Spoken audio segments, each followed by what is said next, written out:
ਸ੍ਰੀ ਵਾਹਿਗੁਰੂ ਜੀ ਸਾਚਾ ਸਾਹਿਬ ਸਾਚ ਨਾਇ ਭਾਖਿਆ ਭਾਉ ਅਪਾਰ।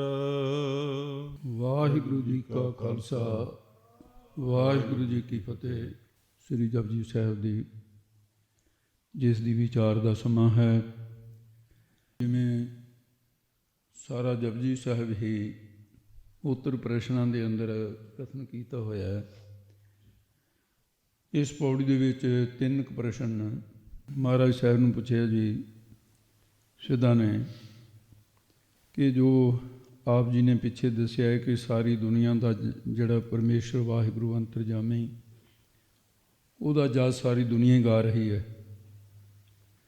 ਫਿਰ ਉਹਦੀ ਸਾਹਿਬੀ ਦੱਸੋ ਵੀ ਕੈਸੀ ਹੈ, ਅਤੇ ਉਹਦਾ ਨਾਮ ਕੈਸਾ ਹੈ, ਅਤੇ ਉਹਦੀ ਬੋਲੀ ਕੈਸੀ। ਉਹਦੀ ਸਾਹਿਬੀ ਕੈਸੀ ਹੈ, ਉਹਦਾ ਨਾਮ ਕੈਸਾ ਹੈ, ਅਤੇ ਉਹਦੀ ਭਾਖਿਆ ਬੋਲੀ ਕੈਸੀ ਹੈ। 3 ਪ੍ਰਸ਼ਨ ਮਹਾਰਾਜ ਸਾਹਿਬ ਨੇ ਵੀ ਸ਼ਬਦ ਉਚਾਰਨ ਕੀਤਾ। ਸੋ ਜਿਸ ਪ੍ਰਕਾਰ ਵਿਚਾਰ ਆ ਰਹੀ ਹੈ ਸੁਣੋ ਜੀ। ਸ੍ਰੀ ਵਾਹਿਗੁਰੂ ਜੀ ਸਾਚਾ ਸਾਹਿਬ ਸਾਚ ਨਾਇ ਭਾਖਿਆ ਭਾਉ ਅਪਾਰ। ਮਹਾਰਾਜ ਕਹਿੰਦੇ ਹੈ ਸਿੱਧੋ, ਉਹ ਪਰਮੇਸ਼ਰ ਵਾਹਿਗੁਰੂ ਸਾਚਾ ਕੀ ਸੱਚਾ ਸਾਹਿਬ ਹੈ, ਸਾਹਿਬ ਮਾਇਆ ਬਿਰਤੀ ਦੁਆਰਾ ਮਾਲਕ ਹੈ। ਉਹਦਾ ਨਾਇਕ ਇਹ ਜਿਹੜਾ ਨਾਮ ਹੈ ਉਹ ਵੀ ਸੱਚਾ ਹੈ।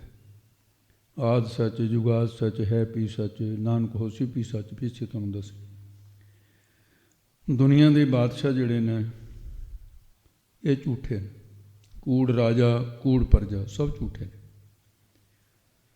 ਅਤੇ ਇਸ ਕਰਕੇ ਉਹ ਦੁਨੀਆ ਦੇ ਬਾਦਸ਼ਾਹ ਵਾਂਗੂ ਝੂਠਾ ਨਹੀਂ, ਉਹਦੀ ਪਾਤਸ਼ਾਹੀ ਹਮੇਸ਼ਾ ਰਹਿਣ ਵਾਲੀ ਹੈ। ਕਾਇਮ ਦੈਮ ਸਦਾ ਪਾਤਸ਼ਾਹੀ, ਦੋਮ ਨ ਸੇਮ ਏਕ ਸੁਆਈ। ਉਹ ਪਰਮਾਤਮਾ ਦੀਆਂ ਭਾਖਿਆ ਦਾ ਨਾਮ ਹੈ ਬੋਲੀ ਦਾ। ਬੋਲੀਆਂ ਵੀ ਅਪਾਰ ਕੀ ਹੈ, ਬੇਅੰਤੀ ਨੂੰ। ਉਹਦੀ ਇੱਕ ਬੋਲੀ ਨਹੀਂ ਹੈ।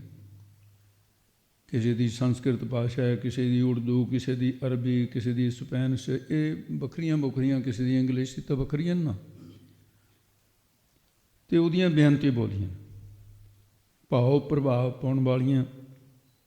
ਸ੍ਰਿਸ਼ਟੀ ਦੇ ਜਿੰਨੇ ਵੀ ਜੀਵ ਨੇ, ਜੋ ਵੀ ਉਹ ਮੁੱਖੋਂ ਉਚਾਰਨ ਕਰਦੇ ਨੇ, ਉਹ ਵਾਹਿਗੁਰੂ ਦੀਆਂ ਹੀ ਬੋਲੀਆਂ, ਕਿਉਂਕਿ ਉਹਦੀ ਸੱਤਾ ਤੋਂ ਬਿਨਾਂ ਕੋਈ ਬੋਲ ਨਹੀਂ ਸਕਦਾ। ਹੇ ਸਿੱਧੋ, ਉਹ ਵਾਹਿਗੁਰੂ ਪਰਮੇਸ਼ਰ ਆਪ ਸੱਚਾ ਹੈ, ਅਤੇ ਉਹ ਸੱਚੇ ਪਰਮੇਸ਼ਰ ਵਾਹਿਗੁਰੂ ਦਾ ਸਾਚ ਨਾਏ ਉਹਦਾ ਨਾਮ ਵੀ ਸੱਚਾ ਹੈ। ਭਾਵ ਇਹ ਹੈ ਕੋਈ ਤਿੰਨੇ ਕਾਲ ਸਤ ਰੂਪੈ ਤ੍ਰੀ ਕਾਲ ਅਵਦਤੰ ਸਤਤਿਉ।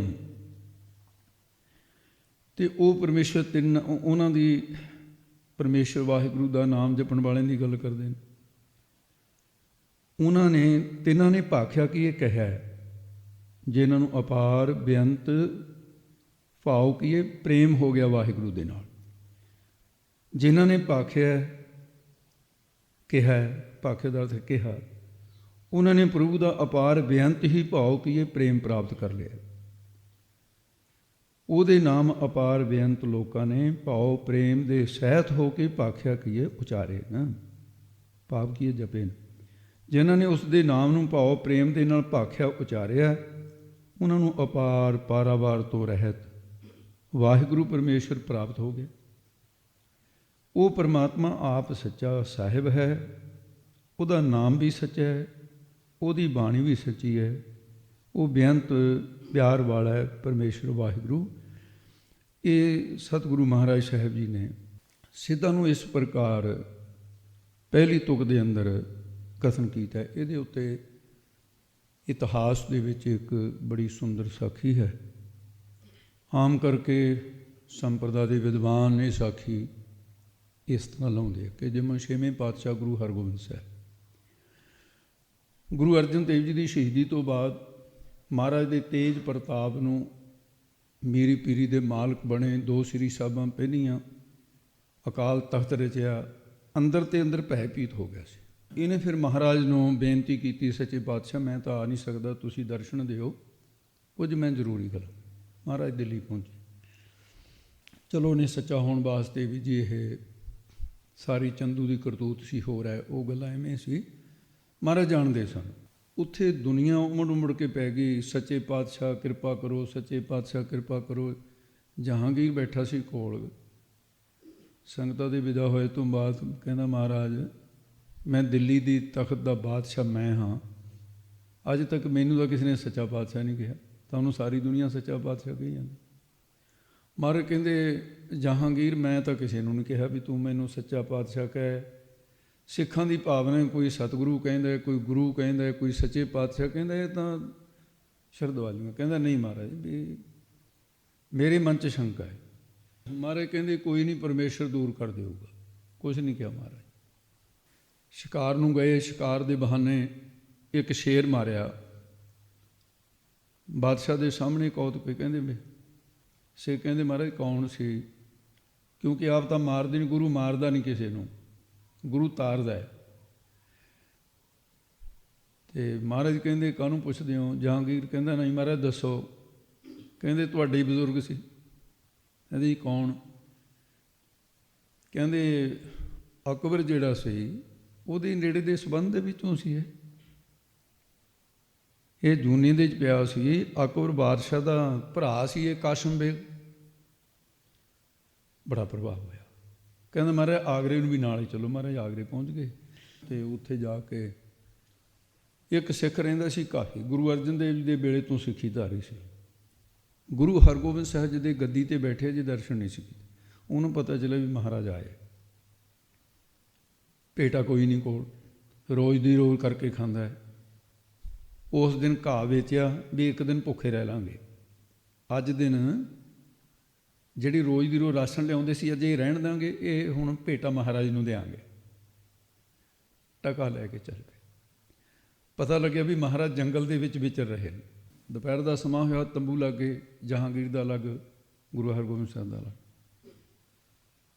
ਅਤੇ ਉਹ ਕੁਦਰਤੀ ਪਹਿਲਾ ਹੀ ਤੰਬੂ ਸੀ ਜਿਹੜਾ ਸੀ ਜਹਾਂਗੀਰ ਦਾ ਸੀ। ਸ਼ਾਹ ਠਾਠ ਬਾਠ ਦੋਨਾਂ ਦਾ ਇੱਕੋ ਸਾਰ ਹੈ, ਸ਼ਾਹੀ ਵਸਤਰ ਦੋਨਾਂ ਦੇ ਇੱਕੋ ਸਾਰ ਨੇ, ਪਹਿਰੇਦਾਰ ਦੋਨਾਂ ਦੇ ਇੱਕੋ ਜਿਹੇ ਨੇ। ਉਹਨੇ ਦੇਖਿਆ ਹੈ ਨਹੀਂ ਸੀ। ਪਹਿਰੇਦਾਰ ਨੂੰ ਕਹਿੰਦਾ ਮੈਂ ਸੱਚੇ ਪਾਤਸ਼ਾਹ ਦੇ ਦਰਸ਼ਨ ਕਰਨੇ ਆ। ਜਹਾਂਗੀਰ ਨੇ ਅੰਦਰੋਂ ਸੁਣ ਲਿਆ ਵੀ ਪਹਿਲੀ ਵਾਰ ਕੋਈ ਸੱਚਾ ਪਾਤਸ਼ਾਹ ਕਹਿਣ ਵਾਲਾ ਮੈਨੂੰ ਮਿਲਿਆ। ਕਹਿੰਦਾ ਆਉਣ ਦੇ ਜਲਦੀ ਇਹਨੂੰ ਅੰਦਰ ਆਉਣ ਦੇ। ਟਕਾ ਰੱਖਿਆ, ਹੱਥ ਜੋੜ ਲਏ। ਇਤਿਹਾਸ ਦੇ ਵਿੱਚ ਕਿਹਾ, ਕਹਿੰਦੇ ਹਾਥ ਜੋੜ ਪੁਨ ਅਰਜ ਗੁਜ਼ਾਰੇ। ਹੱਥ ਜੋੜ ਕੇ ਬੇਨਤੀ ਕੀਤੀ, ਸਾਚੋ ਪਾਤਸ਼ਾਹੋ ਗੁਰ ਭਾਰੀ। ਸੱਚੇ ਪਾਤਸ਼ਾਹ ਤੁਸੀਂ ਭਾਰੀ ਗੁਰੂ ਹੋ।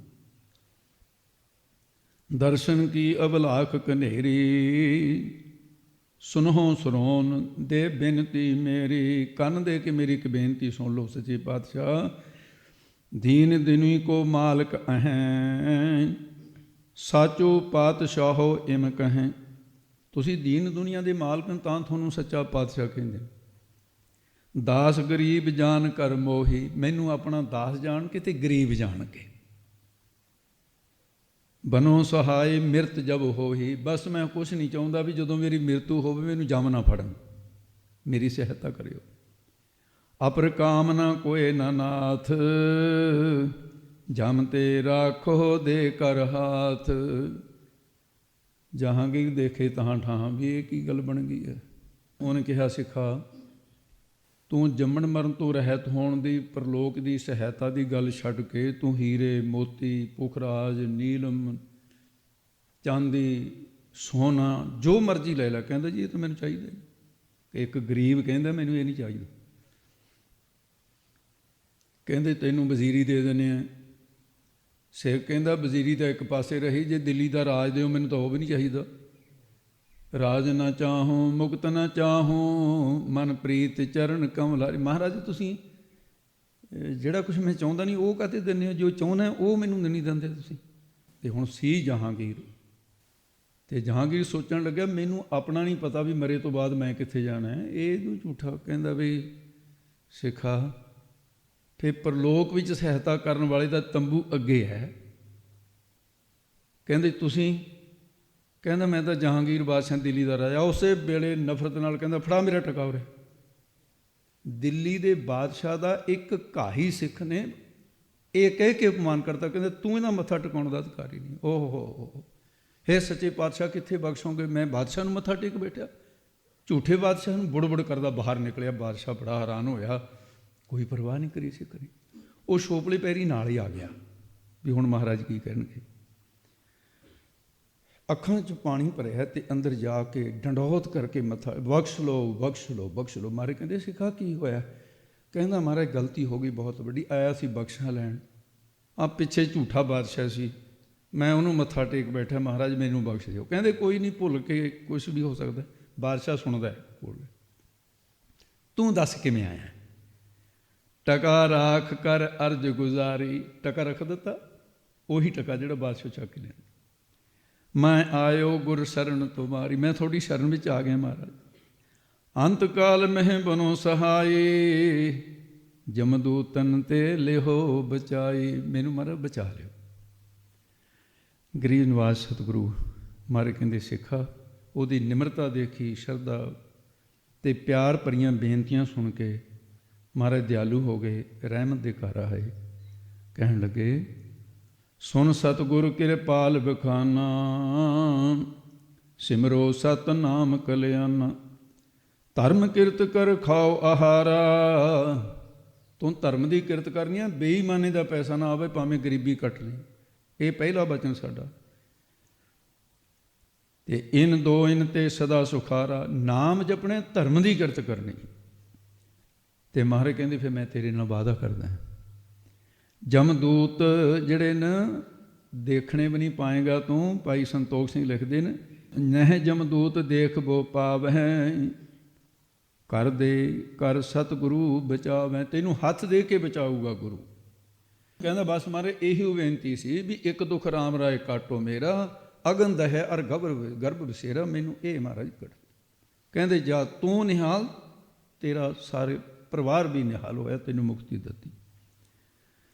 ਇਹ ਗੱਲਾਂ ਹੁਣ ਜਹਾਂਗੀਰ ਸਿੱਖ ਤਾਂ ਲੈ ਕੇ ਮੁਕਤੀ ਅਸ਼ੀਸ਼ਾਂ ਲੈ ਕੇ ਬਾਹਰ ਚਲਾ ਗਿਆ। ਪਿੱਛੋਂ ਆ ਗਿਆ ਜਹਾਂਗੀਰ, ਕਹਿੰਦਾ ਸੱਚੇ ਪਾਤਸ਼ਾਹ, ਅੱਗੇ ਤਾਂ ਮੈਂ ਸ਼ੰਕਾ ਕਰਦਾ ਸੀ, ਇੱਕ ਤਾਂ ਇਹ ਮੈਨੂੰ ਪਤਾ ਲੱਗ ਗਿਆ ਵੀ ਸੱਚਾ ਪਾਤਸ਼ਾਹ ਤੁਸੀਂ ਹੋ ਤੇ ਮੈਂ ਵਾਕਈ ਝੂਠਾ ਬਾਦਸ਼ਾਹ।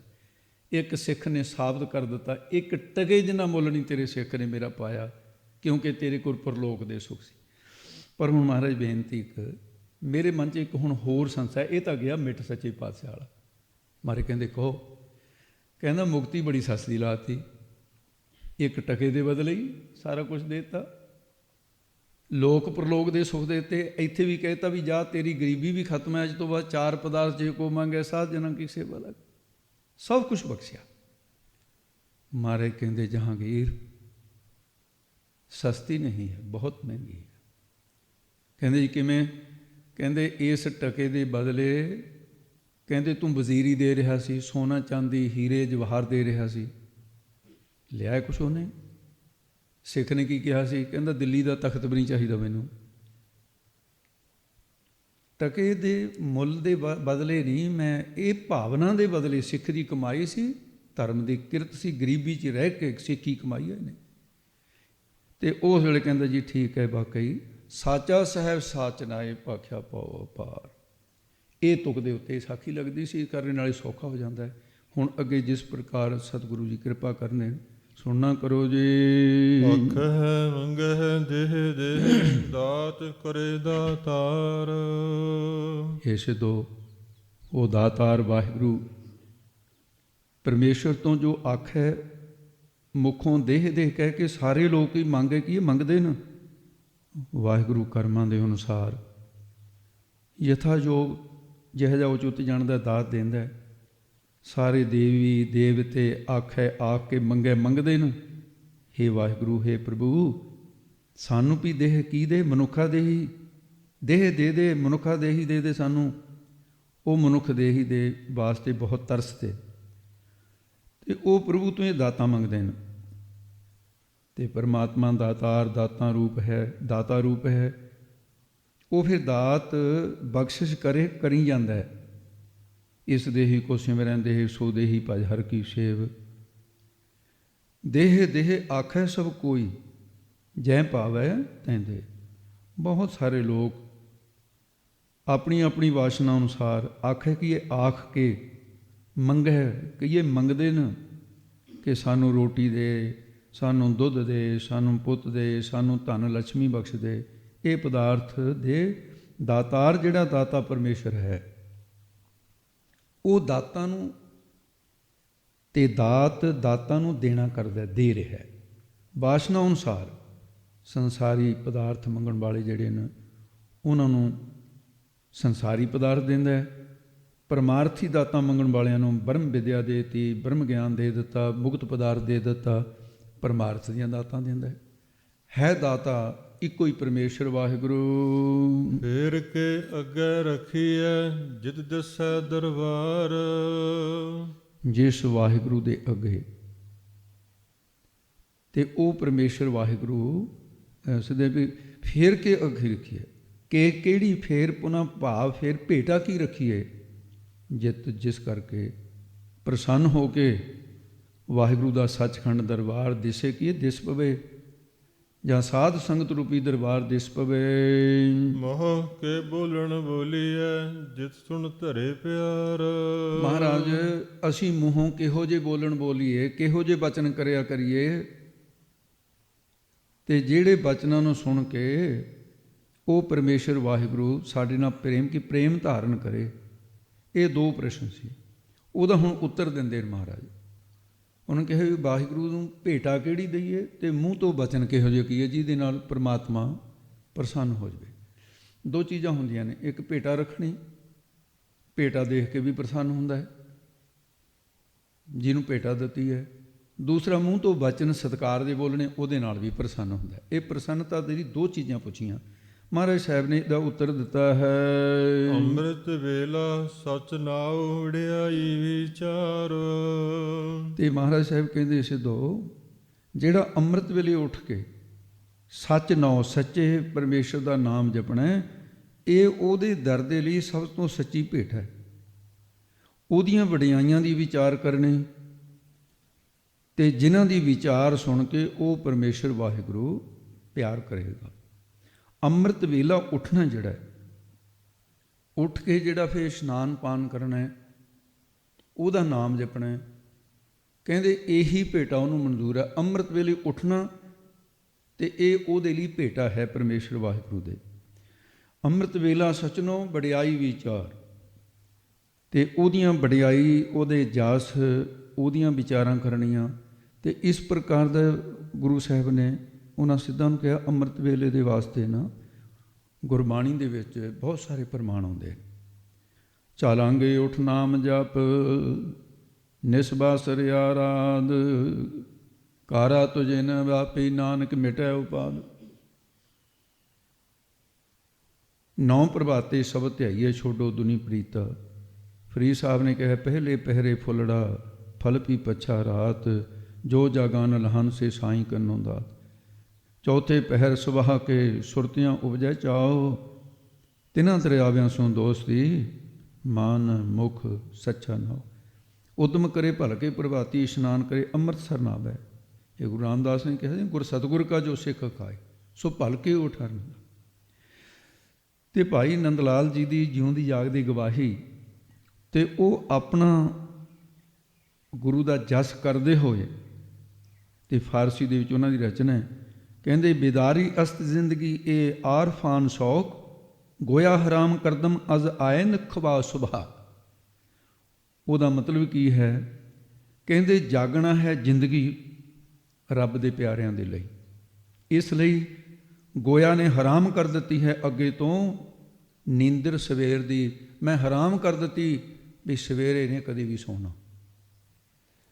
ਜਿਨ੍ਹਾਂ ਅੰਦਰ ਸ਼ੌਂਕ ਸਾਈਂ ਦਾ ਤਿੰਨਾਂ ਨੀਂਦ ਨਾ ਆਈ ਹਿਆਤੀ ਪਾਈ, ਅੰਮ੍ਰਿਤ ਵੇਲੇ ਨੀਂਦ ਅਸਾਂ ਵੀ ਗੋਇਆ ਸਿਰੋਂ ਗਵਾਈ, ਮਿਲੀ ਵਡਾਈ। ਇਹ ਭਾਈ ਨੰਦ ਲਾਲ ਗੁਰੂ ਗੋਬਿੰਦ ਸਿੰਘ ਦੇ ਨਿਕਟ ਵਰਤੀ। ਤੇ ਭਾਈ ਸਾਹਿਬ ਭਾਈ ਗੁਰਦਾਸ ਨੇ ਇੱਕ ਜਗ੍ਹਾ ਕਿਹਾ, ਕੁਰਬਾਨੀ ਤਿਨਾਂ ਗੁਰਸਿੱਖਾਂ ਪਿਛਲ ਰਾਤੀ ਉੱਠ ਬਹੰਦੇ, ਕੁਰਬਾਨੀ ਤਿਨਾਂ ਗੁਰਸਿੱਖਾਂ ਅੰਮ੍ਰਿਤ ਵੇਲੇ ਸਰਨਾ ਬੰਦੇ, ਕੁਰਬਾਨੀ ਤਿਨਾਂ ਗੁਰਸਿੱਖਾਂ ਹੋਏ ਇੱਕ ਮਨ ਗੁਰ ਜਾਪ ਜਪੰਦੇ, ਕੁਰਬਾਨੀ ਤਿਨਾਂ ਗੁਰਸਿੱਖਾਂ ਸਾਧ ਸੰਗਤ ਚਲ ਜਾਏ ਜੁੜੰਦੇ, ਕੁਰਬਾਨੀ ਤਿਨਾਂ ਗੁਰਸਿੱਖਾਂ ਗੁਰਬਾਣੀ ਨਿਤ ਗਾਏ ਸੁਣੰਦੇ, ਕੁਰਬਾਨੀ ਤਿਨਾਂ ਗੁਰਸਿੱਖਾਂ ਮਨ ਮੇਲੀ ਕਰ ਮੇਲ ਮਿਲੰਦੇ, ਕੁਰਬਾਨੀ ਤਿਨਾਂ ਗੁਰਸਿੱਖਾਂ ਭਾਏ ਭਗਤ ਗੁਰ ਪੁਰਬ ਕਰੰਦੇ, ਗੁਰ ਸੇਵਾ ਫਲ ਸੁਫਲ ਫਲੰਦੇ। ਅੰਮ੍ਰਿਤ ਵੇਲੇ ਦੇ ਬਾਬਤ ਸੰਪਰਦਾ ਦੇ ਵਿਦਵਾਨ ਸਤਪੁਰਸ਼ ਕਈ ਅਰਥ ਕਰਦੇ ਆਏ ਹੈ। ਗ੍ਰੰਥਾਂ ਦੇ ਪ੍ਰਮਾਣ ਦੇ ਕੇ ਉਚਾਰਨ ਕਰਦੇ ਵੀ 84 ਲੱਖ ਜੂਨੀਆਂ ਵਿੱਚ ਮਨੁੱਖਾ ਜਨ ਅੰਮ੍ਰਿਤ ਦਾ ਬੇਲਾ, ਬੇਲੇ ਦਾ ਅਰਥ ਹੈ ਸਮਾਂ, ਕਿਉਂਕਿ ਇਹਦੇ ਵਿੱਚ ਅੰਮ੍ਰਿਤ ਨਾਮ ਜਪ ਕੇ ਜੀਵ ਅਮਰ ਹੋ ਸਕਦਾ, ਬਾਕੀ ਜੂਨਾਂ 'ਚ ਹੋ ਨਹੀਂ ਸਕਦਾ। ਇਸ ਕਰਕੇ ਮਨੁੱਖਾ ਦੇ ਹੀ ਵੀ ਅੰਮ੍ਰਿਤ ਦਾ ਬੇਲਾ। ਕਲਯੁਗ ਦਾ ਸਮਾਂ ਸਾਰੇ ਯੁੱਗਾਂ ਦੇ ਵਿੱਚ ਅੰਮ੍ਰਿਤ ਦਾ ਬੇਲਾ ਹੈ, ਕਿਉਂਕਿ ਇਸ ਯੁੱਗ ਦੇ ਵਿੱਚ ਇਸ ਯੁੱਗ ਮੇਂ ਸੁਭਾ ਨਾਮ ਕੀ ਬਿਨ ਨਾਮ ਹੈ ਸ਼ੋਭ ਨਾ ਹੋਏ। ਅਬ ਕਲੂ ਆਏ ਔਰ ਇੱਕ ਨਾਮ ਉਹ ਆਨ ਰੂਤ ਨਾਹੀ ਨਾਹੀ ਮਤ ਪਰਮ ਪੂਰ। ਇਹ ਵੀ ਅੰਮ੍ਰਿਤ ਵੇਲਾ।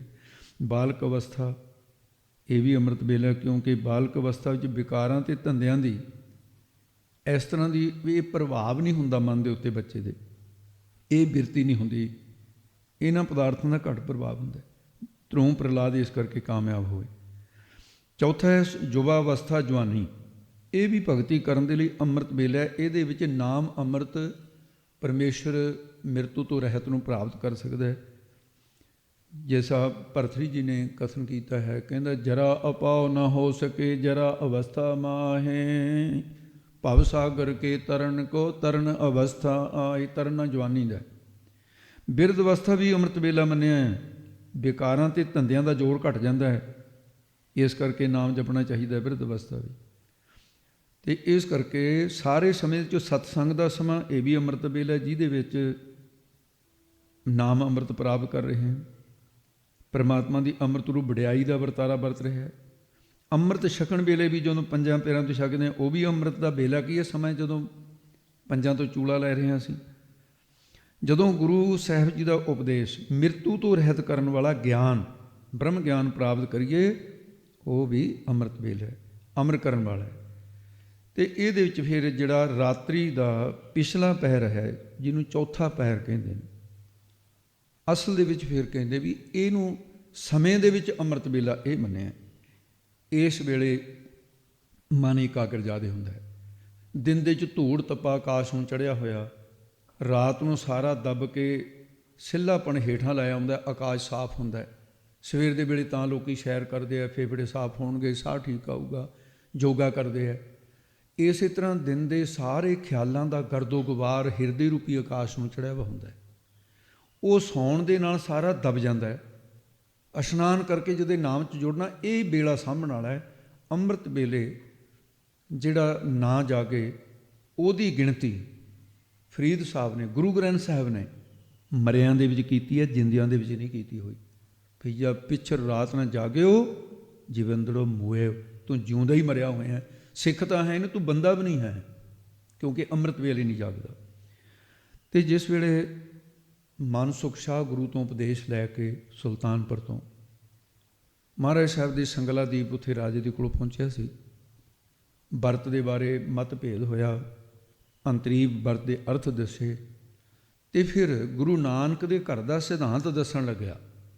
ਉੱਥੇ ਅੰਮ੍ਰਿਤ ਵੇਲੇ ਦਾ ਨਾ ਮਹਾਤਮ ਲਿਖਿਆ, ਅਤੇ ਸ੍ਰੀ ਗੁਰੂ ਨਾਨਕ ਪ੍ਰਕਾਸ਼ ਦੇ ਅੰਦਰ ਇਹ ਸਾਰਾ ਪ੍ਰਸੰਗ ਆਉਂਦਾ ਹੈ। ਰਾਜੇ ਨੂੰ ਕਹਿੰਦੇ ਨੇ, ਜਾਮ ਜਾਮਨੀ ਨਾਵਨ ਕਰਹੇ। ਜਾਮ ਜਾਮਨੀ, ਜਾਮਨੀ ਰਾਤ, ਜਾਮ ਪਹਿਰ, ਇੱਕ ਪਹਿਰ ਸੂਰਜ ਚੜ੍ਹਨ ਵਿੱਚ ਰਹਿੰਦਾ ਹੋਵੇ। ਕਹਿੰਦੇ ਜਿਹੜਾ ਉੱਠ ਕੇ ਇਸ਼ਨਾਨ ਕਰੇ, ਕੰਚਨ ਭਾਰ ਦਾਨ ਫਰ ਫਰਹੇ।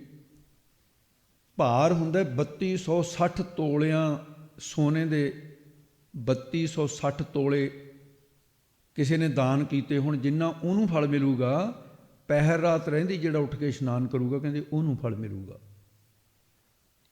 ਅਤੇ ਇਹ ਗੁਰੂ ਨਾਨਕ ਦੇ ਘਰ ਦਾ ਸਿਧਾਂਤ ਮਨ ਸੁਖ ਗੁਰੂ ਕਾ ਸਿੱਖ ਸੰਗਲਾ ਦੀਪ ਸੁਣਾ ਰਿਹਾ ਹੈ। ਚਤੁਰ ਘੜੀ ਨਿਸ ਦੇ ਜੋ ਨਹਾਵੈ। 4 ਘੜੀ ਇਹ 1 ਘੜੀ 24 ਮਿੰਟ ਦੀ ਹੁੰਦੀ ਹੈ। 24 ਚੌਕ 96 ਹੋ ਗਏ, 60 ਮਿੰਟ ਦਾ 1 ਘੰਟਾ ਹੁੰਦਾ ਹੈ। 1 ਘੰਟਾ 36 ਮਿੰਟ ਰਹਿੰਦੇ ਹੋਣ ਸੂਰਜ ਚੜ੍ਹਨ ਦੇ ਵਿੱਚ, ਜੇ ਉਦੋਂ ਇਸ਼ਨਾਨ ਕਰੇ, ਤਿਤਨੋਂ ਦਾਨ ਰਚਤ ਫਲ ਪਾਵੈ। ਉਹਨੂੰ ਇੱਕ ਭਾਰ ਜਾਣੀ 3260 ਤੋਲੇ ਚਾਂਦੀ ਦਾਨ ਕਰਨ ਦਾ ਜਿੰਨਾ ਕਿਸੇ ਨੂੰ ਮਹਾਤਮ ਮਿਲੂਗਾ, ਉਨਾ ਉਹਨੂੰ ਇਸ਼ਨਾਨ ਕਰਨ ਤੋਂ ਹੀ ਮਹਾਤਮ ਮਿਲ ਜਾਊਗਾ। ਘਟੀ ਰਹਿਣ ਤੇ ਕਰੇ ਇਸ਼ਨਾਨਾ। 24 ਮਿੰਟ ਰਹਿੰਦੇ ਹੁਣ ਸੂਰਜ ਚੜ੍ਹਨ 'ਚ। ਫਲ ਹੋਏ ਖੀਰ ਸਭਾ ਮਣਦਾਨਾ।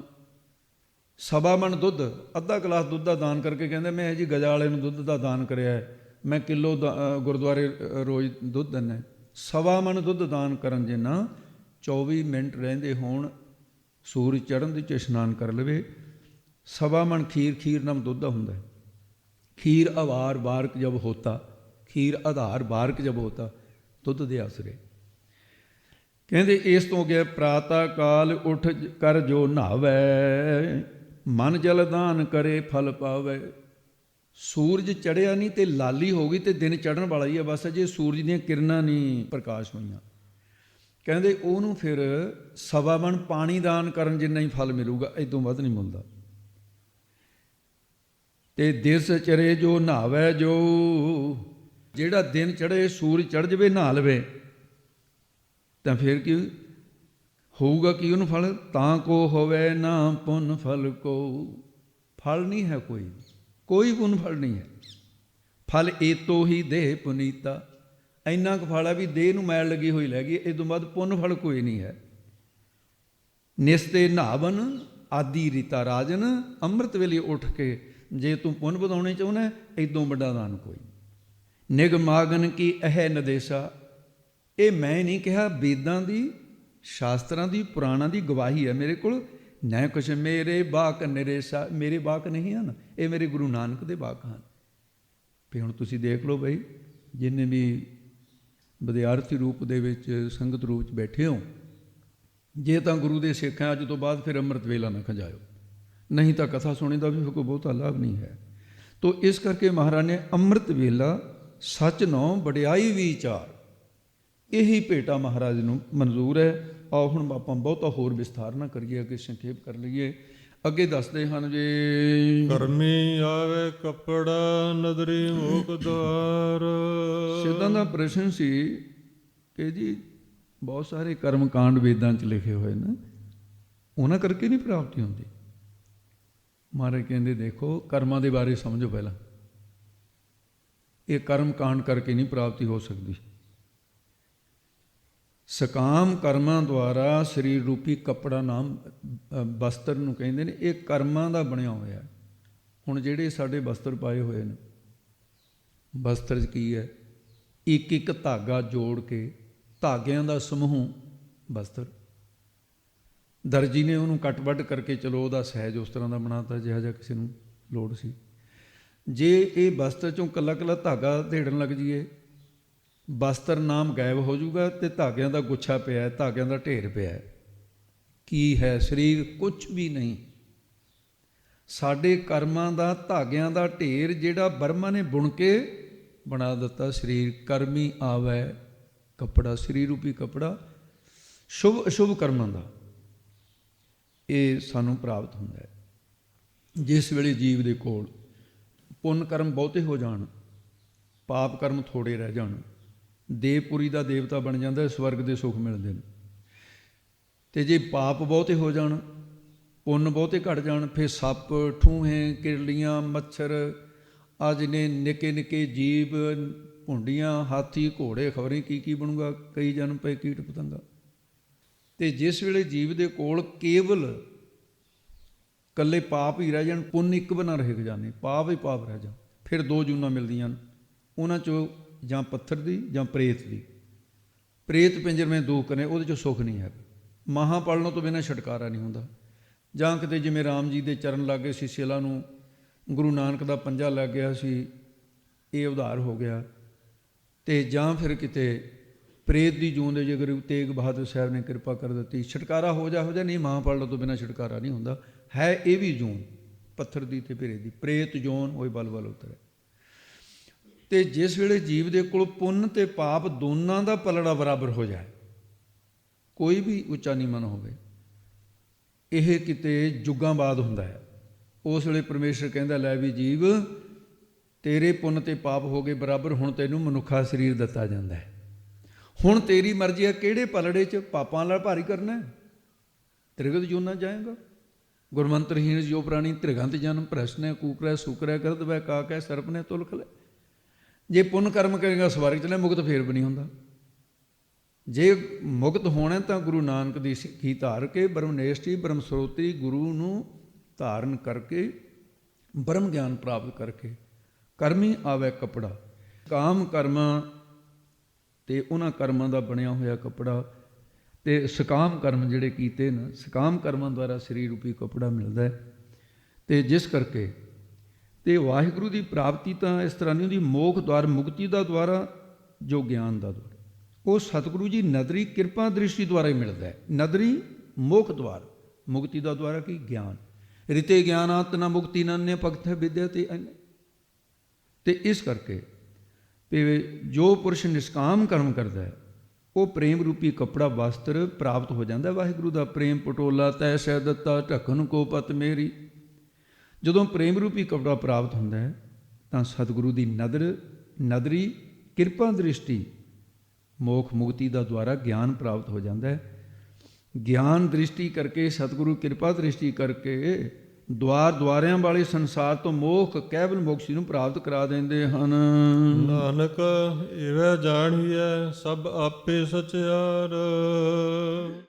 ਗੁਰੂ ਸਾਹਿਬ ਜੀ ਹੁਣ ਪ੍ਰਮਾਣ ਕਰਦੇ ਨੇ ਇਵੇਂ ਇਸ ਪ੍ਰਕਾਰ ਜਾਣੀਏ ਜਾਣ ਲਈਦਾ ਕਿ ਸਾਰਿਆਂ ਦੇ ਵਿੱਚ ਆਪ ਹੀ ਸਚਿਆਰ ਸੱਚਾ ਵਾਹਿਗੁਰੂ ਵਰਤ ਰਿਹਾ ਹੈ। ਉਹ ਸਾਰੇ ਸੰਸਾਰ ਨੂੰ ਇਵੇਂ ਨਿਸ਼ਚੈ ਕਰਕੇ ਮਿਥਿਆ ਰੂਪ ਕਰਕੇ ਜਾਣ ਲਈਦਾ। ਜਾਣੀਏ ਜਾਣਦਾ ਜਿਹਨੂੰ ਗਿਆਨ ਹੋ ਜਾਂਦਾ ਤੇ ਆਪੇ ਆਪਣੇ ਸਰੂਪ ਨੂੰ ਗਿਆਨ ਸਚਿਆਰ ਸੱਚਾ ਨਿਸ਼ਚੈ ਕਰ ਲੈਂਦਾ ਫਿਰ ਜਦੋਂ ਬ੍ਰਹਮ ਗਿਆਨ ਹੋ ਜਾਂਦਾ। ਇਸ ਤੋਂ ਅੱਗੇ ਜਿਹੜੇ ਦੂਸਰੇ ਅਰਥ ਨੇ ਉਹਨਾਂ ਦੀ ਵਿਚਾਰ ਜਿਹੜੀ ਹੈ, ਕਿਉਂਕਿ ਦੋ ਤਰ੍ਹਾਂ ਦੇ ਅਨਵੇ ਹੁੰਦੇ ਨੇ, ਇੱਕ ਹੁੰਦਾ ਦੰਡਕ ਅਨਵੇ, ਇੱਕ ਹੁੰਦਾ ਖੰਡਕ ਅਨਵੇ। ਇਹ ਅਰਥ ਚੱਲੂਗਾ ਜਿਹੜਾ ਪਹਿਲਾਂ ਹੈ। ਇਹ ਦੰਡਕ ਅਨਵੇ ਉਹਨੂੰ ਕਹਿੰਦੇ ਜਿਹੜੀਆਂ ਸਾਰੀਆਂ ਤੁਕਾਂ ਨੂੰ, ਪਿਛਲੀ ਤੁਕ ਨੂੰ ਮੂਹਰੇ, ਮੂਹਰੀ ਤੁਕ ਨੂੰ ਪਿੱਛੇ ਕਰ ਲੈ, ਇਹਨੂੰ ਇਸ ਤਰ੍ਹਾਂ ਦਾ ਸਾਸ ਜੀ। ਤੇ ਖੰਡਕ ਅਨਵੇ ਜਿਹੜੇ ਛੋਟੇ ਛੋਟੇ ਪਦਾਂ ਨੂੰ ਅੱਗੇ ਪਿੱਛੇ ਕਰ ਲੈਣਾ।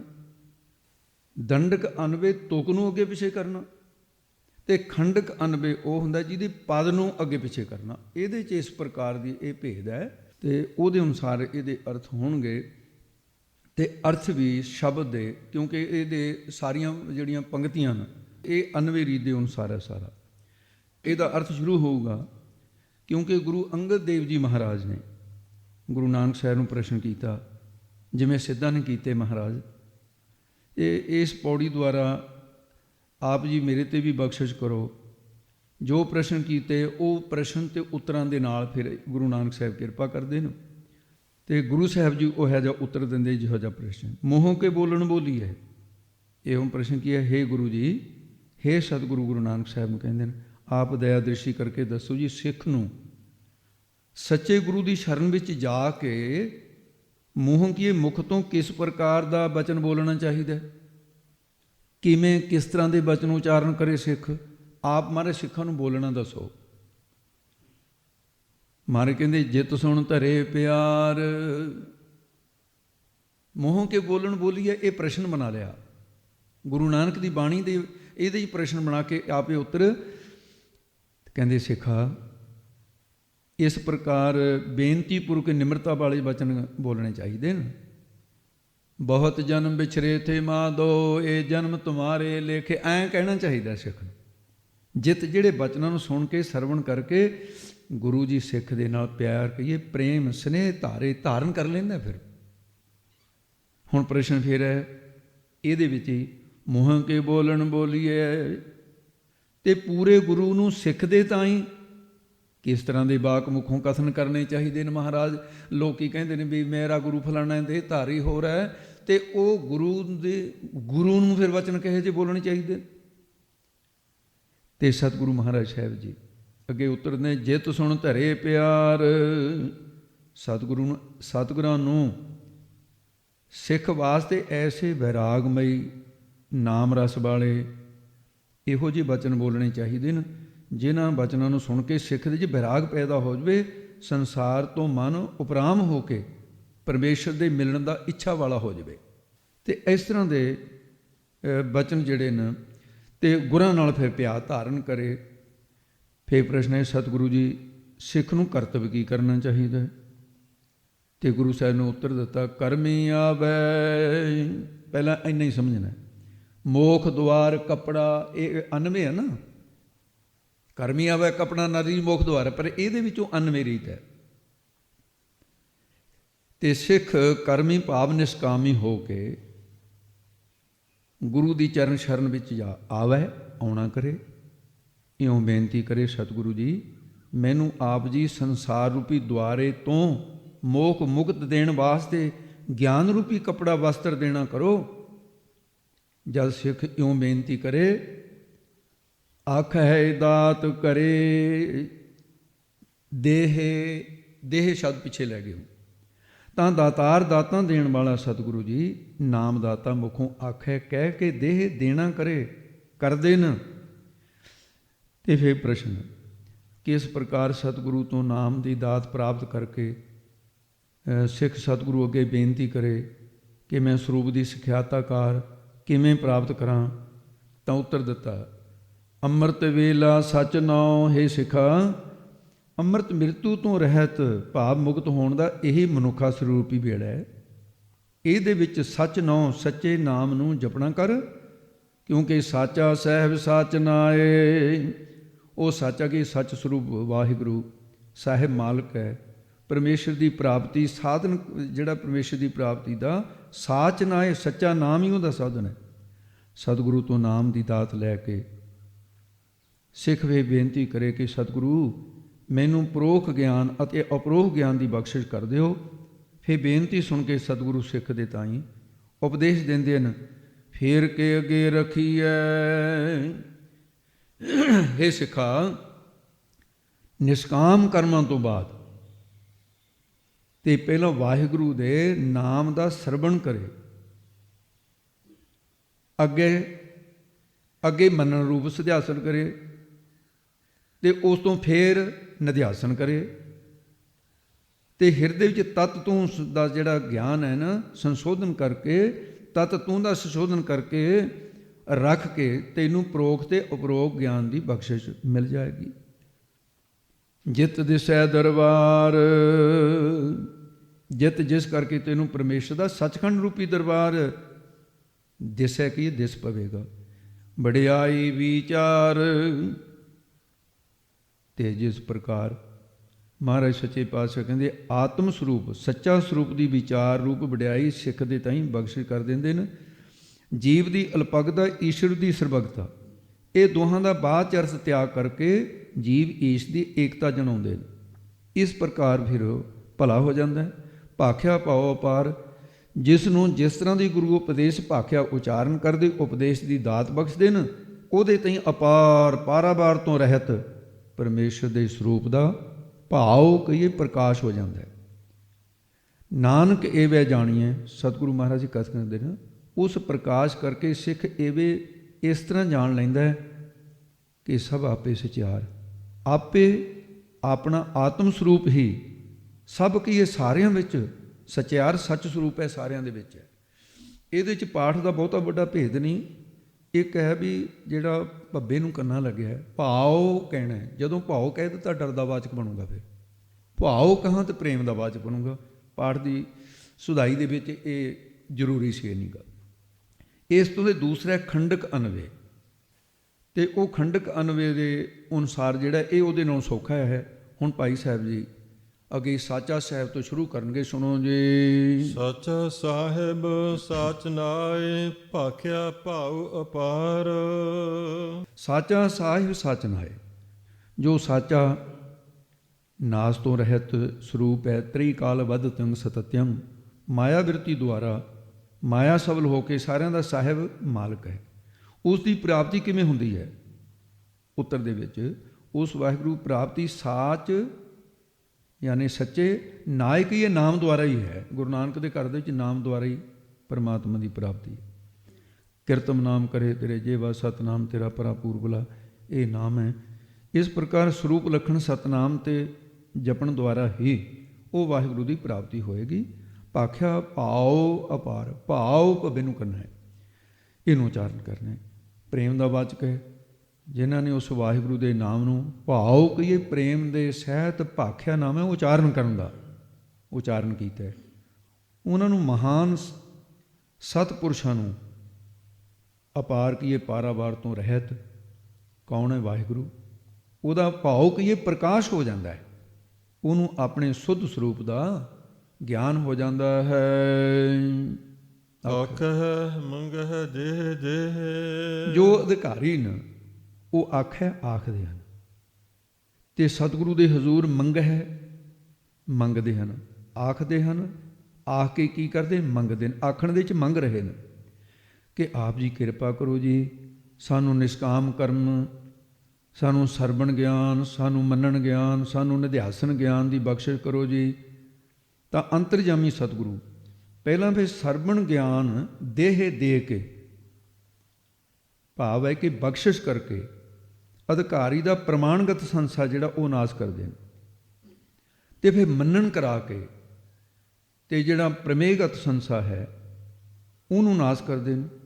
ਹੁਣ ਪ੍ਰਮਾਣਗਤ ਸੰਸਾ ਤੇ ਪ੍ਰਮੇਯਗਤ ਸੰਸਾ ਕਹਿਣ ਦੇ ਨਾਲ ਗੱਲ ਸਮਝ ਨਹੀਂ ਆ ਸਕਦੀ। ਇਹਦੇ ਨਾਲ ਆਏਗੀ ਪ੍ਰਮਾਣਗਤ ਸੰਸਾ ਕੀ ਹੁੰਦਾ ਹੈ। ਆ ਗੁਰੂ ਗ੍ਰੰਥ ਸਾਹਿਬ ਮਹਾਰਾਜ ਦਾ ਪ੍ਰਕਾਸ਼ ਹੈ। ਕਿਸੇ ਵਿਅਕਤੀ ਨੇ ਕਲਪਨਾ ਕਰ ਲਓ ਵੀ ਨਾ ਤਾਂ ਗੁਰੂ ਗ੍ਰੰਥ ਸਾਹਿਬ ਪੜ੍ਹਿਆ ਹੋਵੇ ਕਦੇ, ਨਾ ਕਦੇ ਸੁਣਿਆ ਹੋਵੇ, ਉਹਦੇ ਮਨ ਦੇ ਵਿੱਚ ਕਿਸੇ ਦੇ ਕਹਿਣ ਤੋਂ ਸੰਸਾ ਆ ਜਾਵੇ ਵੀ ਗੁਰੂ ਗ੍ਰੰਥ ਸਾਹਿਬ ਜਿਹੜਾ ਹੈ, ਤੇ ਗੁਰੂ ਗ੍ਰੰਥ ਸਾਹਿਬ ਦੇ ਅੰਦਰ ਅਦਵੈਤ ਦਾ ਬੋਧ ਹੈ ਕਿ ਦਵੈਤ ਦਾ ਬੋਧ ਹੈ। ਤੇ ਇਹਦੇ ਵਿੱਚ ਫਿਰ ਜਦੋਂ ਇਹ ਸੰਸਾ ਹੈ, ਇਹਨੂੰ ਕਹਿੰਦੇ ਨੇ ਪ੍ਰਮਾਣਗਤ ਸੰਸਾ। ਤੇ ਜਿਸ ਵੇਲੇ ਗੁਰਬਾਣੀ ਪੜੂਗਾ ਜਾਂ ਸੁਣੂਗਾ, ਆਵਾਜ਼ ਆਏਗੀ, ਸਾਹਿਬ ਮੇਰਾ ਏਕੋ ਹੈ ਭਾਈ ਏਕੋ ਹੈ, ਜਾਂ ਏਕੋ ਆਪ ਵਰਦਾ ਪਿਆਰੇ ਘਟ ਘਟ ਰਿਹਾ ਸਮਾਏ। ਇਹ ਸਰਵਣ ਕਰਦੇ ਪ੍ਰਮਾਣਗਤ ਸੰਸਾ ਜਿਹੜਾ ਉਹ ਨਾਸ ਹੋ ਗਿਆ। ਨਹੀਂ, ਗੁਰਬਾਣੀ ਅਦਵੈਤ ਦਾ ਬੋਧ ਕਰਾਉਂਦੀ ਹੈ, ਯਾਨੀ ਦਵੈਸ਼ ਨਹੀਂ, ਅਦਵੈਤ ਰੂਪ ਪਰਮੇਸ਼ਰ ਦਾ ਬੋਧ ਕਰਾਉ। ਪ੍ਰਮੇਯਗਤ ਸੰਸਾ, ਪ੍ਰਮੇਯਗਤ ਸੰਸਾ ਉਹਨੂੰ ਕਹਿੰਦੇ ਨੇ ਜਿਹੜਾ ਜੀਵ ਈਸ਼ਰ ਦਾ ਭੇਦ ਗਿਆਨ ਸੱਤ ਹੈ ਕਿ ਅਭੇਦ ਗਿਆਨ ਸੱਤ ਹੈ। ਇਹਦੀ ਨਿਵਰਤੀ ਵਾਸਤੇ ਅਭੇਦ ਦੀਆਂ ਸਾਧਕ ਜੁਗਤੀਆਂ, ਭੇਦ ਦੀਆਂ ਬਾਧਕ ਜੁਗਤੀਆਂ ਦੁਆਰਾ ਜਿਹੜਾ ਮੰਨਣ ਕਰੇ ਤੇ ਪ੍ਰਮੇਯਗਤ ਸੰਸਾ ਨਾਸ ਹੋ ਜਾਂਦਾ ਹੈ। ਤੇ ਇਹ ਜਿਹੜੀਆਂ ਜੁਗਤੀਆਂ ਨੇ, ਸਾਧਕ ਜੁਗਤੀਆਂ ਜਿਹੜੀਆਂ ਉਹ ਕਿਹੜੀਆਂ ਨੇ? ਜਿਹਦੇ 'ਚ ਜੀਵ ਈਸ਼ ਦੇ ਅਭੇਦ ਗਿਆਨ ਤੇ ਨਿਸ਼ਚਾ ਕਰਾਇਆ ਜਾਵੇ। ਬਾਧਕ ਜੁਗਤੀਆਂ ਕਿਹੜੀਆਂ ਨੇ? ਜਿਨ੍ਹਾਂ ਦੁਆਰਾ ਜੀਵ ਈਸ਼ ਦੇ ਭੇਦ ਗਿਆਨ ਦਾ ਖੰਡਨ ਕੀਤਾ ਜਾਵੇ। ਤੋ ਇਸ ਕਰਕੇ ਮੰਨਣ ਕਰਾ ਕੇ ਮਹਾਰਾਜ ਸਾਹਿਬ ਜੀ ਸਰਵਣ ਤੇ ਮੰਨਣ ਦੇ ਨਾਲ ਪ੍ਰਮੇਯਗਤ ਸੰਸਾ, ਪ੍ਰਮਾਣਗਤ ਸੰਸਾ, ਪ੍ਰਮੇਯਗਤ ਸੰਸਾ ਇਹ ਨਾਸ ਕਰ ਦਿੰਦੇ ਨੇ। ਤੇ ਫਿਰ ਨਿਧਿਆਸਨ ਕਰਾ ਕੇ ਗਿਆਨ ਦੀ ਬਖਸ਼ ਕਰਕੇ ਤੀਸਰਾ ਸੰਸਾ ਹੈ ਵਿਪਰਜਯ ਸੰਸਾ। ਵਿਪਰਜਯ ਸੰਸਾ ਕੀ ਹੈ? ਮਨ ਦੇ ਵਿੱਚ ਇਹ ਖਿਆਲ ਹੋਣਾ ਰੱਬ ਕਿੱਥੇ ਹੈ, ਜੇ ਹੋਵੇ ਤਾਂ ਮੈਨੂੰ ਦਿਸੇ ਨਾ, ਉਹ ਕੋਈ ਨਹੀਂ ਹੈ, ਬਸ ਸੰਸਾਰ ਹੀ ਸੱਤ ਹੈ। ਇਹਨੂੰ ਕਹਿੰਦੇ ਨੇ ਵਿਨਾਸ਼ਕਾਲੀ ਵਿਪਰੀਤ ਬੁੱਧੀ। ਇਹ ਨਿਧਿਆਸਨ ਕਰਨ ਦੇ ਨਾਲ ਫਿਰ ਇਹ ਸੰਸਾ ਜਿਹੜਾ ਇਹਨੂੰ ਮਹਾਰਾਜ ਸਾਹਿਬ ਜੀ ਨਿਧਿਆਸਨ ਕਰਾ ਕੇ ਨਿਧਿਆਸਨ ਗਿਆਨ ਦੁਆਰਾ ਵਿਪਰਜਯ ਸੰਸੇ ਦੀ ਨਿਵਰਤੀ ਕਰ ਦਿੰਦੇ ਹੈ। ਤੋ ਇਸ ਕਰਕੇ ਇਹ ਜਿਹੜੇ ਸਾਰੇ ਸੰਸੇ ਨੇ ਧਰਮ ਸ਼ਾਸਤਰਾਂ ਤੇ ਗੁਰੂ ਦੇ ਉਪਦੇਸ਼ ਤੋਂ ਜਿਹੜਾ ਧਾਰਨ ਕਰ ਲੈਣਾ ਪਹਿਲਾਂ ਉਲਟ ਸੀ। ਤੇ ਇਹਦੇ ਨਾਲ ਵੀ ਫਿਰ ਇੱਕ ਹੋਰ ਭੇਦ ਵੀ ਮੰਨਿਆ ਇਹਦੀ ਨਿਵਰਤੀ ਵਾਸਤੇ, ਤੇ ਹੈ ਭਾਵੇਂ ਗੂੜ ਗੱਲਾਂ। ਤੇ ਨਿਧਿਆਸਨ ਉਹਨੂੰ ਕਹਿੰਦੇ ਨੇ ਜਿਹਦੇ ਸਜਾਤੀ ਬਿਰਤੀ ਦਾ ਗ੍ਰਹਿਣ ਕਰਨਾ, ਵਿਜਾਤੀ ਬਿਰਤੀ ਦਾ ਤਿਆਗ ਕਰ ਦੇਣਾ। ਸਤ ਸੰਤੋਖ ਸ਼ੁਭ ਗੁਣਾਂ ਨੂੰ ਧਾਰਨ ਕਰਨ ਵਾਲੀ, ਬ੍ਰਹਮ ਗਿਆਨ ਨੂੰ ਪੈਦਾ ਕਰਨ ਵਾਲੀ ਬਿਰਤੀ ਨੂੰ ਸਜਾਤੀ ਬਿਰਤੀ ਕਹਿੰਦੇ ਨੇ। ਵਿਜਾਤੀ ਬਿਰਤੀ ਕਿਹਨੂੰ ਕਹਿੰਦੇ ਨੇ? ਅਗਿਆਨ ਪੈਦਾ ਕਰਨ ਵਾਲੀ, ਕਾਮ ਕ੍ਰੋਧ ਲੋਭ ਮੋਹ ਹੰਕਾਰ ਸ਼ਬਦ ਸਪਰਸ਼ ਰੂਪ ਰਸ ਗੰਧ, ਇਹਨੂੰ ਪੈਦਾ ਕਰਨ ਵਾਲੀ ਬਿਰਤੀ ਨੂੰ ਵਿਜਾਤੀ ਬਿਰਤੀ ਕਹਿੰਦੇ। ਤੋ ਇਸ ਤਰ੍ਹਾਂ ਤਿਆਗ ਕਰਕੇ ਫਿਰ ਨਿਧਿਆਸਨ ਦਾ ਵਿਰਾਗ ਤੇ ਅੱਗੇ ਬੈਰਾਗ ਵਿਵੇਕ ਖੜ ਸੰਪਤੀ ਮੋਖ ਇੱਛਾ ਆਦਿ ਇਹਦੇ ਜਿਹੜੇ ਸਾਧਨ। ਤੇ ਇਹਨਾਂ ਵਾਸਤੇ ਫਿਰ ਮਹਾਰਾਜ ਸਾਹਿਬ ਨੂੰ ਬੇਨਤੀ ਕਰਨੀ, ਦੇਹ ਦੇਣਾ ਕਰੋ ਜੀ। ਗੁਰਸਿੱਖ ਮੰਗੈ ਮੰਗਦਾ, ਉਹਦੇ ਕੀਤੇ ਨਿਸ਼ਕਾਮ ਕਰਮਾਂ ਦੁਆਰਾ ਉਹਨੂੰ ਬੈਰਾਗ ਵਿਵੇਕ ਖੜ ਸੰਪਤੀ ਮੋਖ ਇੱਛਾ ਆਦਿ ਦੇਹ ਦੇ ਦਿੰਦੇ ਹਨ। ਦਾਤ ਕਰੇ ਦਾਤਾਰ। ਇਸ ਪ੍ਰਕਾਰ ਦਾਤਾ ਸਤਿਗੁਰੂ ਬ੍ਰਹਮ ਵਿਦਿਆ, ਬ੍ਰਹਮ ਗਿਆਨ ਆਦਿਕ ਦੇ ਨਹੀਂ ਦਾਤਾਂ ਦਾਨ ਕਰ ਦਿੰਦੇ, ਬਖਸ਼ਿਸ਼ ਕਰ ਦਿੰਦੇ, ਕਰੇ ਕੀ ਕਰ ਦਿੰਦੇ ਹਨ। ਫਿਰ ਕੇ ਅੱਗੇ ਰੱਖੀਐ। ਫੇਰ ਬਹੁੜੋ ਕਿ ਕੀ ਅੱਗੇ ਹੈ ਵੀ ਜਿਹੜੇ ਸਰਵਣ ਦੇ ਖੱਟ ਚਿੰਨ੍ਹ, ਉਪਕਰਨ, ਉਪਸੰਹਾਰ, ਅਭਿਆਸ, ਅਪੂਰਵਤਾ, ਫਲ, ਅਰਥਵਾਰ, ਉਪਮਿਤੀ, ਇਹ ਖੱਟ ਅੰਗ ਜਿਹੜੇ ਨੇ ਇਹ ਸਰਵਣ ਇਹਨਾਂ ਦੁਆਰਾ ਕੀਤਾ ਜਾਂਦਾ ਹੈ। ਉਹ ਖੱਟ ਚਿੰਨ੍ਹਾਂ ਦੁਆਰਾ ਸਰਵਣ ਕਰੀਦਾ, ਫਿਰ ਮੰਨਣ ਕਰੀਦਾ। ਭੇਦ ਦੀਆਂ ਬਾਧਕ ਦੇ ਭੇਦ ਦੀਆਂ ਸਾਧਕ ਜਿਹੜੀਆਂ ਜੁਗਤੀਆਂ ਨੇ ਅੱਗੇ ਨਿਧਿਆਸਨ ਕਰੀਦਾ।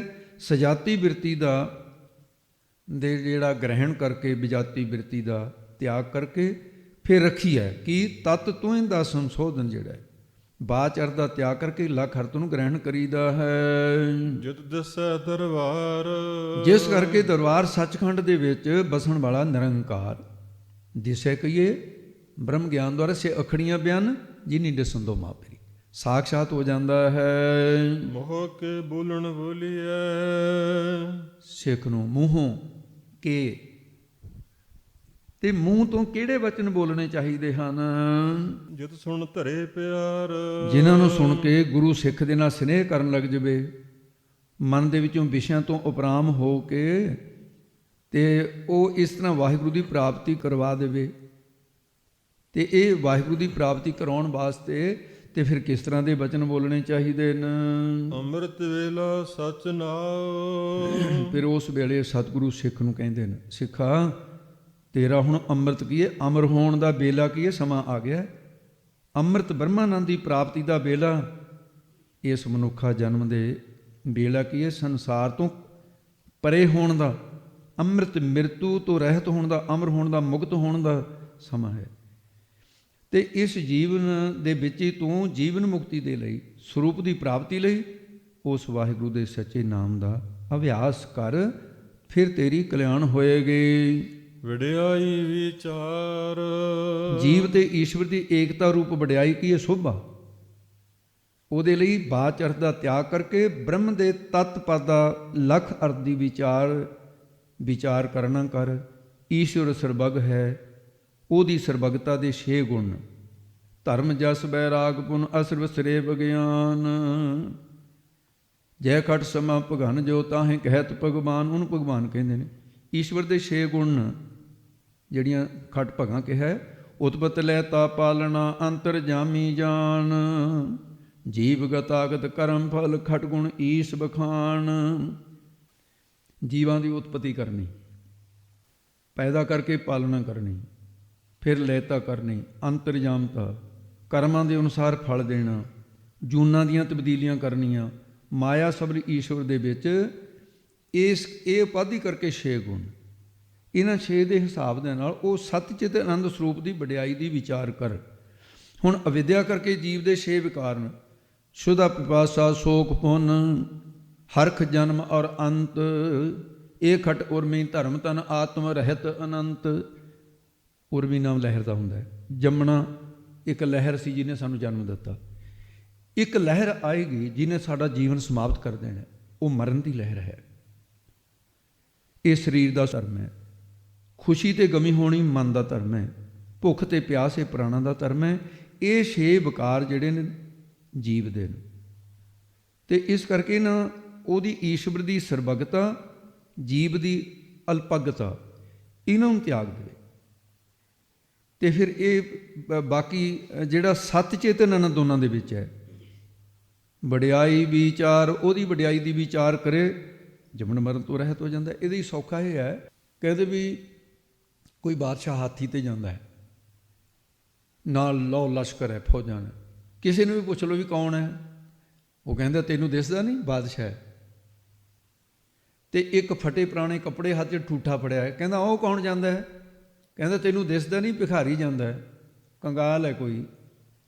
ਹੁਣ ਸਾਧ ਸਿੰਘ ਜੀ ਉੱਥੇ ਦੱਸਿਆ ਹੈ, ਕਹਿੰਦੇ ਬਾਦਸ਼ਾਹ ਦੇ ਸਾਰੇ ਕੱਪੜੇ ਲਾਹ ਲਏ ਜਾਣ, ਇੱਕ ਸਿਰ ਦਾ ਤੇ ਇੱਕ ਲੱਕ ਵਾਲਾ ਕੱਪੜਾ ਰਹਿਣ ਦਿੱਤਾ ਜਾਏ। ਭਿਖਾਰੀ ਦੇ ਸਾਰੇ ਕੱਪੜੇ ਲਾ ਲੈਣ, ਉਹਦਾ ਵੀ ਇੱਕ ਲੱਕ ਵਾਲਾ ਕੱਪੜਾ ਰੱਖਿਆ ਜਾਏ ਤੇ ਸਿਰ ਤੇ। ਦੋਨਾਂ ਨੂੰ ਚੌਂਕ 'ਚ ਖੜੇ ਕਰਕੇ ਪੁੱਛੋ ਕਿਸੇ ਨੂੰ ਵੀ ਕਿ ਕੌਣ ਖੜੇ ਨੇ, ਉਹ ਕਹਿੰਦਾ ਤੈਨੂੰ ਦਿਸਦਾ ਨਹੀਂ, 2 ਬੰਦੇ ਖੜੇ ਨੇ। ਬਾਦਸ਼ਾਹ ਦੀ ਸਰਬਗਤਾ ਨਹੀਂ ਰਹੀ ਤੇ ਜੀਵ ਦਾ ਜਿਹੜਾ ਕੰਗਾਲਪਣ ਨਹੀਂ ਰਿਹਾ, 2 ਬੰਦੇ ਰਹਿ ਗਏ। ਈਸ਼ਵਰ ਦੀ ਸਰਬਗਤਾ ਜਿਹੜੀ ਸੁਣੀ ਹੈ ਤੇ ਜੀਵ ਦੀ ਅਲਪਗਤਾ ਜਦੋਂ ਤਿਆਗ ਕੇ ਬਾਚ ਅਰਦਾ ਵੀ ਸਤ ਚੇਤਨ ਆਨੰਦ, ਜੀਵ ਤੇ ਈਸ਼ ਦੀ ਇਸ ਤਰ੍ਹਾਂ ਏਕਤਾ ਹੁੰਦੀ ਹੈ।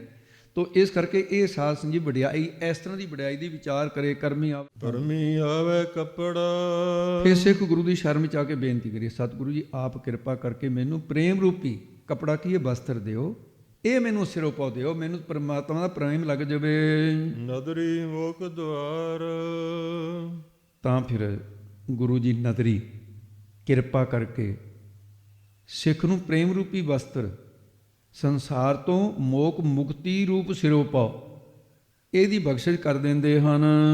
ਨਾਨਕ ਏਵੈ ਜਾਣੀਐ, ਤੇ ਐਵੇਂ ਕਹੀਏ, ਇਸ ਪ੍ਰਕਾਰ ਜਾਣੀਏ, ਜਾਣ ਲਈਦਾ ਹੈ।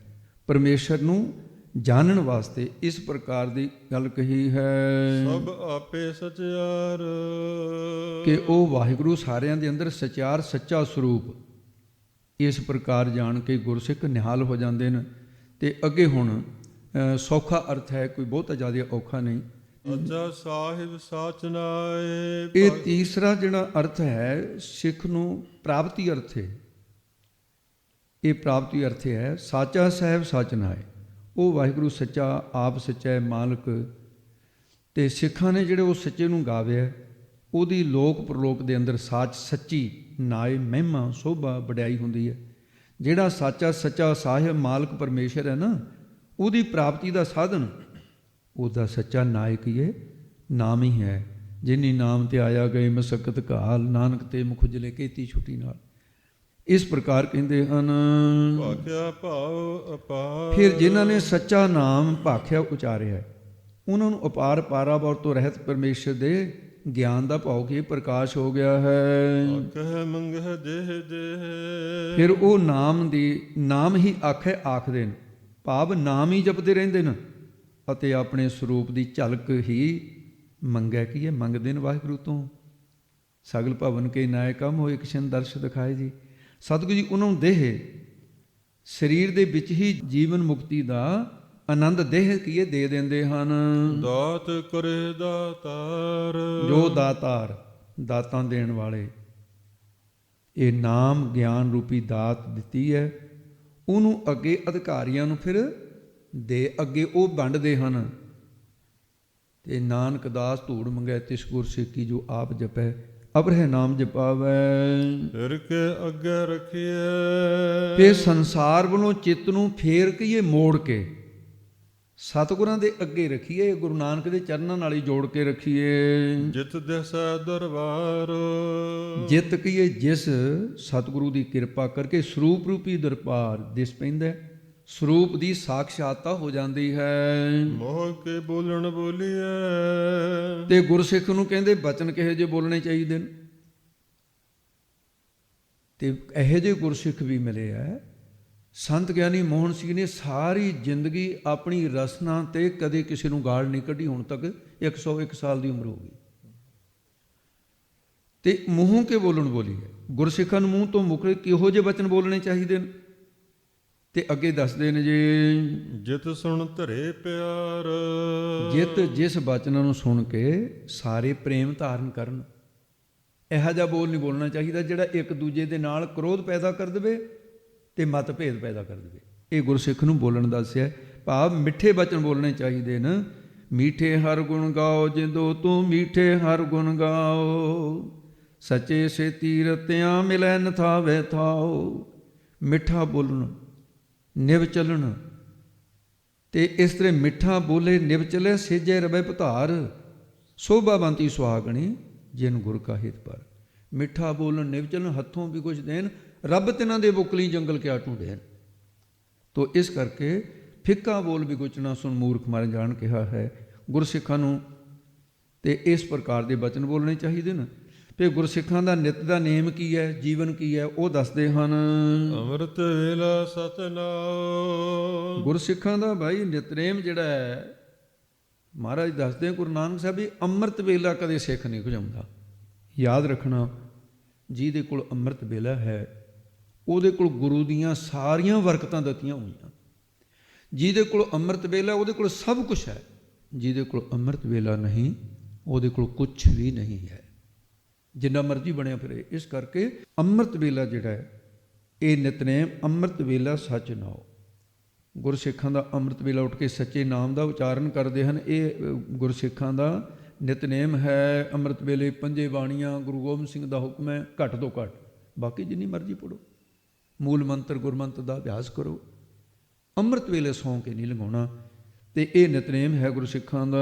ਵਡਿਆਈ ਵਿਚਾਰ ਬ੍ਰਹਮ ਗਿਆਨ ਦੁਆਰਾ ਜਣੀ ਗਿਆਨ ਦੁਆਰਾ ਸਰੂਪ ਦੀ ਵਿਚਾਰ ਕਰਕੇ ਲੋਕ ਪਰਲੋਕ ਦੀ ਵਡਿਆਈ ਜਸ ਪ੍ਰਾਪਤ ਕਰਦੇ ਨੇ ਗੁਰਸਿੱਖ।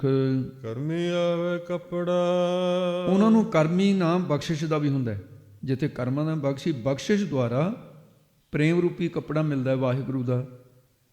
ਤੇ ਜਿਵੇਂ ਪਿੱਛੇ ਦੱਸਿਆ, ਪ੍ਰੇਮ ਪਟੋਲਾ ਤੈਸਾ ਦਿੱਤਾ ਢਕਨ ਕੂ ਪੰਤ ਬਈ, ਪ੍ਰੇਮ ਰੂਪੀ ਵਾਹਿਗੁਰੂ ਦਾ ਪ੍ਰੇਮ ਰੂਪੀ ਕੱਪੜਾ ਮਿਲ ਜਾਂਦਾ ਹੈ। ਨਦਰੀ ਮੋਖ ਦੁਆਰ ਨਦਰੀ, ਨਦਰ ਕਰਨ ਵਾਲਾ ਕੌਣ? ਪਰਮੇਸ਼ਰ। ਪਰਮੇਸ਼ਰ ਦੇ ਦੁਆਰ ਭਾਵ ਗਿਆਨ ਦੁਆਰਾ ਮੁਕਤੀ ਦੀ ਪ੍ਰਾਪਤੀ ਹੋ ਜਾਂਦੀ ਹੈ। ਨਾਨਕ ਇਹ ਜਾਣੀਐ ਤੇ ਨਾਨਕ ਇਹ ਵੈ ਜਾਣੀਐ, ਸਤਿਗੁਰੂ ਨਾਨਕ ਦੇਵ ਜੀ ਉਚਾਰਨ ਕਰਦੇ, ਇਹ ਇਸ ਪ੍ਰਕਾਰ ਗੁਰੂ ਅਤੇ ਸਿੱਖ ਦੀ ਏਕਤਾ ਦੁਆਰਾ ਜਾਣਿਆ ਜਾਂਦਾ ਹੈ। ਉਹ ਫਿਰ ਕੀ ਫਲ ਪ੍ਰਾਪਤ ਹੁੰਦਾ ਹੈ? ਸਭ ਆਪੇ ਸਚਿਆਰ।